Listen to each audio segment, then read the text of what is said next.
Hello everybody, John Kerry here. I wish I could be with you at Mechanics Hall, and I'm sorry I can't be, but I'm stuck down in Washington. And as I speak to you, I don't know yet what the decision of the Supreme Court will be, but as you're listening to this, you do know.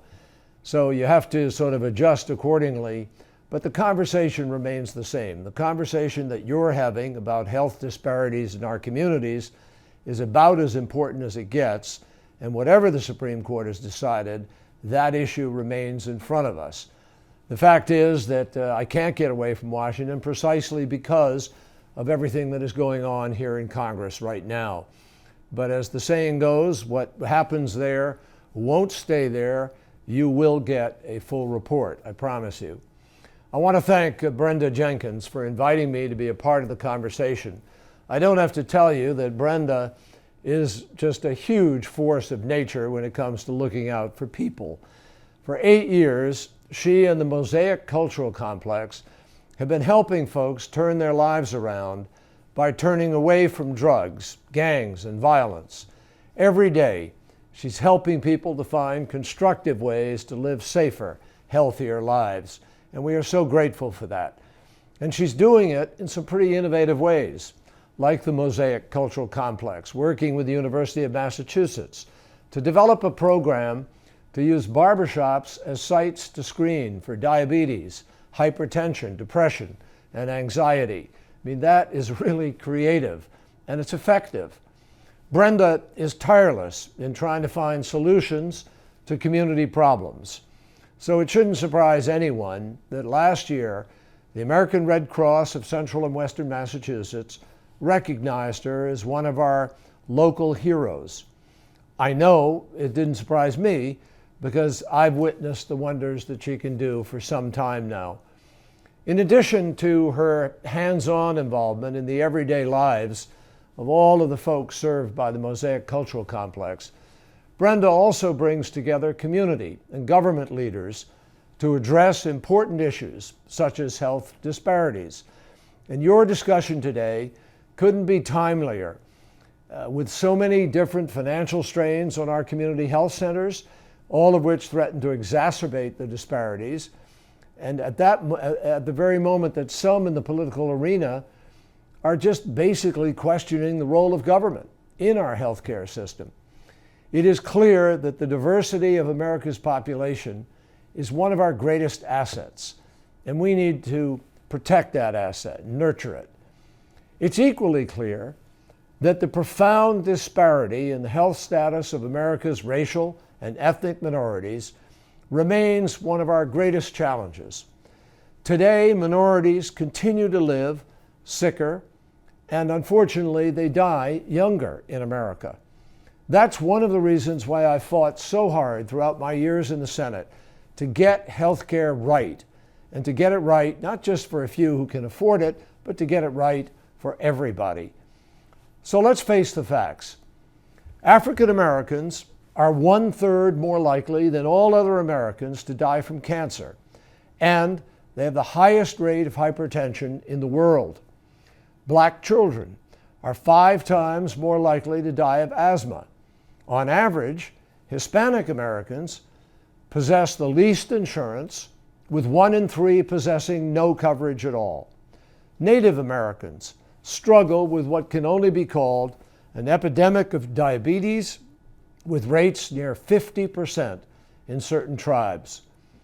The tremendous gains that we have witnessed in science and medicine have benefited millions of our fellow Americans. But the fact is, too many poor people are left out. There's no way to put a value on the loss of any life, but I'll tell you, you can figure what health disparities cost America in terms of dollars and cents.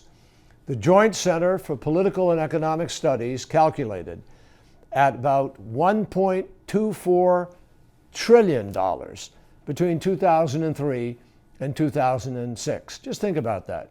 1.24 trillion are the costs of these diseases, which we could do a much better job of identifying earlier, treating earlier, or perhaps even preventing. You know, every single one of you, as well as I do, no American should be left behind. especially when it comes to health care. And that's one of the main reasons that we worked so hard to pass the Affordable Health Care Act. The act, fully implemented, would bring down health care costs, invest in prevention and wellness, and give individuals and families more control over their own care. And by improving access to quality health care for all Americans, the act would help reduce the kind of health disparities we are all talking about here today. Here's how the act would do it, could do it, still could do it, depending on how we go forward. It brings quality and affordable insurance coverage to more than 30 million people who didn't have any coverage at all. It required Medicare and some private insurance plans to cover checkups, cancer screenings, and immunizations at no additional cost.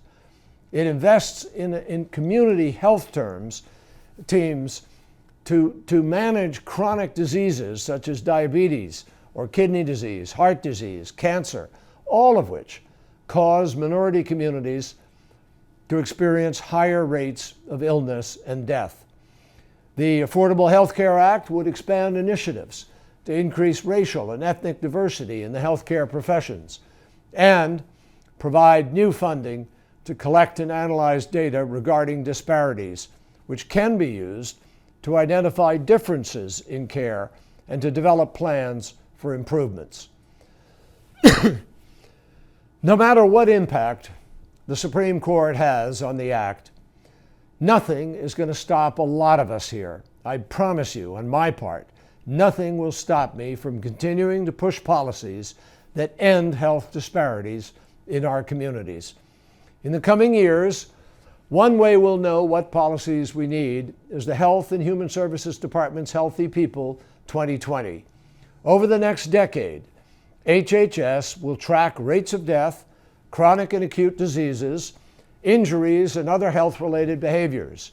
What this means is that for the first time, the United States will have a coordinated roadmap designed to give everyone the chance to live a healthy life. Health disparities have burdened our country for too long, my friends.